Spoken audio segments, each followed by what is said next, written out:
Hello வீஃபர்ஸ், நாங்களுடைய Lakshmi. நீங்கள் பார்த்துருக்கிறது 0%.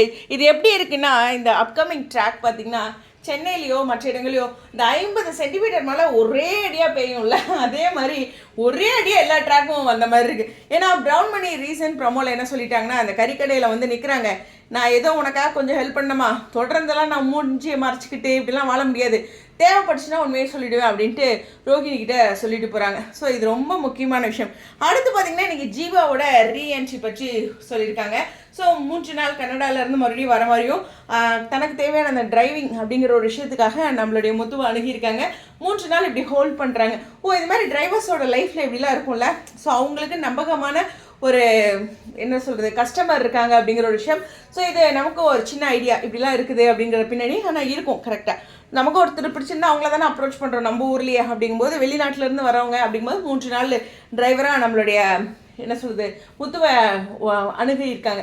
இதில் ஜீவாவோட ரீஎன்ட்ரியில் முக்கியமான விஷயம் என்னென்னா, அந்த 27 லட்சம் போன தடவை இழந்தோம்ல, அது இந்த டிரைவிங் டைமில் ஏதாச்சும் சொல்லுவாங்களா, இவங்களை பற்றி ஏதாச்சும் ஒரு விஷயம் தெரியுமா, இதனால் இந்த கடை பற்றிய உண்மைகள் ஏதாச்சும் வருமா அப்படிங்கிற ஒரு விஷயம் இருக்குது.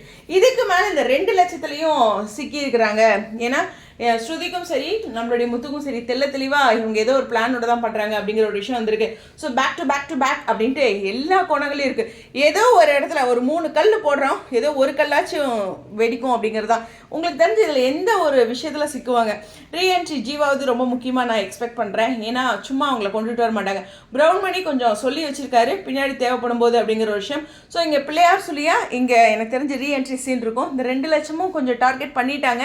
இதை என்ன ஏது அப்படிங்கும்போது பிரச்சனைன்னு மலிப்பிடுவாங்க. பட் மீண்டும் ரீஎன்ட்ரி அப்படிங்கிற ஒரு விஷயத்தில் கொண்டுட்டு வரதுக்கு சான்சஸ் இருக்குது. அந்த அம்மாவுடைய புகைப்படத்தை அந்த மேலே என்ன சொல்கிறது அரிசி மாவு சம்திங் ஏதோ ஒன்று விழுந்ததுனால அப்படி புகைப்படம் வந்துச்சு இல்லையா விஜயாவது, அதை வந்து கந்திஷ்டி பொம்மை அப்படிங்கிறது மூட நம்பிக்கையை ரொம்ப ஆழமாக மையப்படுத்தி அது ஒன்றுமே இல்லை, இப்படி தான் ஏமாத்துறாங்க ஊர் உலகத்தை அப்படிங்கிறத சிறகடிக்க ஆசை டீம் வந்து ரொம்ப முக்கியமாக பண்ணிட்டு இருக்காங்க. ஏன்னா அந்த முட்டை மந்திரிச்ச விஷயத்துவே ரொம்ப டீட்டெயில்டாக எடுத்துகிட்டு போய் அதுக்காக பரிகாரம்லாம் பண்ணி அதுக்கான இஷ்யூஸ் இயல்பான வாழ்க்கையில் நடக்கிற விஷயத்தை எல்லாத்தையும் கனெக்ட் பண்ணால் நீங்கள் நல்லா யோசிச்சு பாருங்கள். தட்டிக்கு விழுந்தா போக வேண்டாம் அப்படின்னு சொல்லுவோம். நமக்கு நிறைய டைம் அந்த விஷயம் நடந்திருக்கும் கரெக்டாக. அதனால் நம்ம ஓகே ஒரு நிமிஷம் எந்திரிச்சு உட்காந்துட்டு போகிறோம் அப்படிங்கிறது பெரியவங்க சொல்கிறாங்கன்னு ரெஸ்பெக்ட் பண்ணாலும் ஒவ்வொன்றுமே ஒரு சில கேள்விகளை ஏற்படுத்துது. எனக்கு தெரிஞ்சு சொல்லணுன்னா அண்ணாமலை சொன்ன வார்த்தையை நான் நிறைய இடங்களில் நினச்சிருக்கேன். என்னென்னா 2 எதிர்கட்சிகள் இருக்குது, அவங்க பேசுகிறனால தான் நமக்கு பிரச்சனைனா அவங்கள இந்த மாதிரி நம்மளை பற்றி நினச்சி பேசாத மாதிரி கூட ஒரு செய்வினையோ ஒரு விஷயமோ இருந்தோ பண்ணிடலாம்ல அப்படிங்கிற ஒரு விஷயத்தில் அரசியல் எதுவுமே பண்ண முடியல. ஐயோ அவனால் கொட்டைச்சா தாங்க முடியல அப்படிங்கிற லெவலுக்கு அவங்களுக்கு இல்லாத பணமா அவங்களால செய்ய முடியாத செய்வினையா அப்படிங்கிற ஒரு விஷயம் தான். விஜயோட டைலாக் மாதிரி இருக்குல்ல, அதாவது அவரோட ஸ்டைலில் அது மாதிரி தான். ஸோ அண்ணாமலை சொல்லும்போது எனக்கு அந்த ஒரு விஷயம் தான் தோணுச்சு. இந்த லெவலுக்கு செய்வினை அப்படிங்கிற ஒரு விஷயம் இருந்ததுன்னா உலகத்தில் 2 இந்தியா பாகிஸ்தான் மேட்ச் இருக்கும்போது ஒரே டீமே எப்பயுமே வின் பண்ணிட்டு இருக்கலாம், அதுக்கான ஃபைட்டே இருக்காது. ஸோ எல்லா விஷயங்களையுமே இருக்காது. ஆனால் கடவுள் நம்பிக்கை கண்டிப்பாக வந்து அதனுடைய ப்ரேயர்ஸாக எல்லாருமே ஆழமாக நம்பிக்கிட்டு இருக்கோம் அப்படிங்கிறது தான் சில விஷயங்கள். இந்த 4-1 வருதுல்ல, இது மாதிரி ஒரு சில விஷயத்தில் நம்ம நம்புகிறோம். ஆனால் ரொம்ப ஆழமாக எதுவுமே போகக்கூடாது. ஜஸ்ட் ஓகே நானுமே கடவுள் அப்படிங்கும்போது நம்மளுடைய கஷ்டங்களை சொல்கிற விஷயம், சந்தோஷத்தை ஷேர் பண்ணுற ஒருத்தர் எனக்கு உறுதுணையாக இருக்கார் அப்படிங்கிற என்னோட ஹோப்பில் தான் நான் வச்சுருக்கேன். அதுக்கு மேலேயுமே ஒரு எல்லைக்கு மேலே போகக்கூடாது, எல்லாமே ஒரு எல்லையில் தான் வச்சுருக்கணும். அது ரொம்ப தெளிவாக வந்து சிறுகடிக்க ஆசை டீம் செஞ்சிட்ருக்காங்க.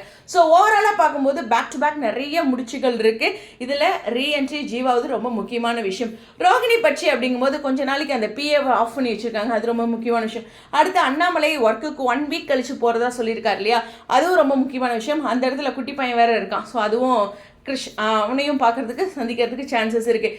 அங்கேயுமே அவங்களுக்கு ஒரு சவாலான விஷயம் இருக்குது. ரோகிணி பண்ணிட்டு இருக்க தில்லாலங்கடியில் சுற்றி அடிச்சுட்டு இருக்காங்க, எல்லா பக்கமும் செக் வச்சுருக்காங்க அப்படிங்கிறதா. இப்போ என்னன்னா எந்த பக்கம் திரும்பினாலும் செக் அப்படிங்கும்போது எந்த செக்கால் அவங்க வெட்டப்படுறாங்க அப்படிங்கிறது தான் முக்கியமான விஷயம். பட் எனக்கு தெரிஞ்ச ஒரு விஷயம் சொல்லணுன்னா, நம்மளுடைய ஹீரோ இவங்களுக்கு தான் இந்த உண்மை தெரியுதுன்னு வச்சுங்களேன். முத்து மீனா ஹெல்ப் அண்ட் சப்போர்ட் தாங்க ரோகிணிக்கு பண்ணுவாங்க. அந்த பிள்ளை தான் இவ்வளோ பண்ணிகிட்டு இருக்கு. ஸோ அது ரொம்ப முக்கியமான விஷயம். சரி, உங்களுடைய கருத்துக்கள். இதில் ரொம்ப முக்கியமான விஷயம் அந்த லவ் ட்ராக்னு ஒன்று கொண்டு வந்திருக்காங்களே. லவ் ட்ராக்ல ஒரு பையன் வந்து நம்மளுடைய மீனாவை துரத்திக்கிட்டே இருக்காங்க. அது முத்து கொடுக்குற பிளான் தான். இது ஒரு பக்கம் இருந்தாலும் அந்த பையனுக்கு கண்ணு தெரியுதா இல்லையா, நெற்றியில் குங்குமம் வச்சுருக்காங்களே, இதுதாங்க அந்த சீனை பார்க்கும்போதெல்லாம் நான் இங்கே நினச்சிட்டு இருக்கிற ஒரு விஷயம். ஃபஸ்ட்டு அவர் யாரோ ஒருத்தருக்கு சொல்லும்போது அவங்க தங்கச்சிக்கின்னு நினச்சி நானும் ஒரு ரூட் யோசிச்சு பார்த்தேன். சரி நல்ல பையனாக இருப்பானாட்டிருக்கு அப்படின்ட்டு. இந்த பையன் புத்தியே இல்லாமல் பொட்டு வச்சுருக்காங்க, தாலி இருக்குது, அது தெரியாமல் ஃபாலோ பண்ணிகிட்டு இருக்காங்க. என்னப்பா நீ அப்படிங்கிற ஒரு விஷயம் தான். ஒருவேளை நிஜ வாழ்க்கையில் இப்படி 1-2 கேரக்டர் இருப்பாங்களாட்டிருக்கு வாழ்க்கையில். ஏன்னா சீரியல்ங்கிறது நிஜ வாழ்க்கையோட பிரதிபலிப்பு அல்லவா. ஸோ இருந்தாலும் இன்றைக்கி அவங்க தங்கச்சியாக வரும்போது, அதாவது அவங்க சீதா வரும்போது எனக்கு கிடச்சது பாருங்க பல்பு. இதை வேற ப்ரிடிக்ட் பண்ணேன் அப்படின்ட்டு நினச்சிட்டு இருந்தேன். அந்த பையனுக்கும் சீதாவுக்கும் ஒரு லிங்க் இருக்கும், சரி அவங்களாச்சும் நல்லா இருக்கட்டும் லைஃப்பில் அப்படிங்கிற ஒரு விஷயம் தான்.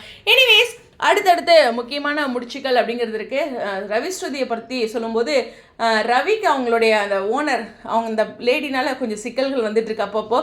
இருந்தாலும் அந்த டப்பிங் ஆர்டிஸ்டோட மூவ் அப்படிங்கிறது ஒவ்வொரு ஹீரோயின்ஸ் மோஸ்ட்லி அவங்க வந்து இது மாதிரி அவங்களுக்கு வாய்ஸ் கொடுக்குறவங்களே இதுதான், எனக்கு வாய்ஸ் அவங்க தான் கொடுக்கணும், அதுதான் நல்லாயிருக்கும் அப்படின்னு ரெக்கமெண்ட் பண்ணுறதா இருக்கட்டும், அவங்களுடைய பர்த்டே செலிப்ரேஷன் முக்கியமான விஷயங்களை அவங்கள அழைச்சி வீட்டில் இன்ட்ரோ பண்ணுறதா இருக்கட்டும், அது மாதிரி ஒரு பியூட்டிஃபுல்லான நிஜ வாழ்க்கையோட பிரதிபலிப்பையும் அங்கேயும் காட்டுற மாதிரி இருந்தது. ஓவராலாக பார்க்கும்போது சிறகடி காசை ஏதோ ஒரு பேக் டு ஃபார்ம் அப்படிங்கிற மாதிரி இருக்குது. ஏன்னா கொஞ்சம் தொய்வு ஏற்பட்டுருக்கு டிஆர்பியில் அப்படின்னு நான் ஒரு 2 மாதமாக நினச்சிட்டு இருக்கேன். ஆனால் நிறைய இடங்களில் கேபிளும் எடுக்கலைங்க, என்னங்க பண்ணுறது, எடுக்காதப்போ எப்படிங்க டிஆர்பி வரும் அப்படிங்கிறனால தான் நான் டிஆர்பியே கொஞ்ச நாள் இம்பார்ட்டன்ட் பண்ணாமல் இருந்தேன். ஏன்னா ஒரு கரெக்டாக இருக்கணும், ஒரு டீம்னா எல்லா இடத்துலையும் சரியாக இருந்துச்சுன்னா அதை பற்றி பேசலாம், சரியா இல்லாதப்போ என்னத்தை பேசுறது அப்படின்ட்டு கொஞ்சம் மன உளைச்சலில் இருந்த டிஆர்பி பற்றி உண்மையுமே அதான் நான் அதை பற்றி அதிகம் பேசாது. ஓவராலாக ஒரு பெரிய கம்பேக் சிறகடிக்கு ஆசை கொடுத்துருக்காங்க. இதில் அவங்களுடைய முகத்திரை ஏதோ ஒரு இடத்துலையாச்சும் கிளியணும், இல்லைன்னா ரசிகர்கள் ரொம்ப ஏமாற்றம் அடைஞ்சிருவாங்க.